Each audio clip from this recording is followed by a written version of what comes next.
দেখতে পাচ্ছেন এখানে হয়তো আমার ভ্যালু আসতেছে না। এখন আমার ভ্যালু না আসার কারণ হচ্ছে আমি এখানে দুইটাকে বারবার সিলেক্ট করে দিলাম। তো আমি ফার্স্ট অফ অল যদি মাইনাসটা এখান থেকে কাটি দেওয়ার পরে দেখি, এন্টার দিই, এখানে তারপরও আসতেছে না। দেখি এবার কি হয়।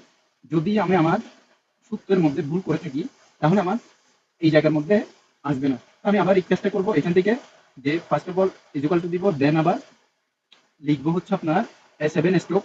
তারপর এখান থেকে আমি আস্তে আস্তে করে যাচ্ছি। এখান থেকে আমি লিখবো হচ্ছে ফার্স্টের যে সংখ্যাকে আমি করেছি, কল করেছি, এখান থেকে আমি মাইনাস দিব, দেন লিখবো সাম, SUM। সাম লিখার পরে আমি এখান থেকে করে দিলাম। তো আমি ফার্স্ট অফ অল যদি মাইনাসটা এখান থেকে কাটি দেওয়ার পরে দেখি, এন্টার দিই, এখানে তারপরও আসতেছে না। দেখি এবার কি হয়। যদি আমি আমার সূত্রের মধ্যে ভুল করে থাকি তাহলে আমার এই জায়গার মধ্যে আসবে না। তো আমি আবার এই কাজটা করবো এখান থেকে, যে first of all equal to দিব, দেন আবার লিখবো হচ্ছে আপনার সেভেন স্ট্রোক। তারপর এখান থেকে আমি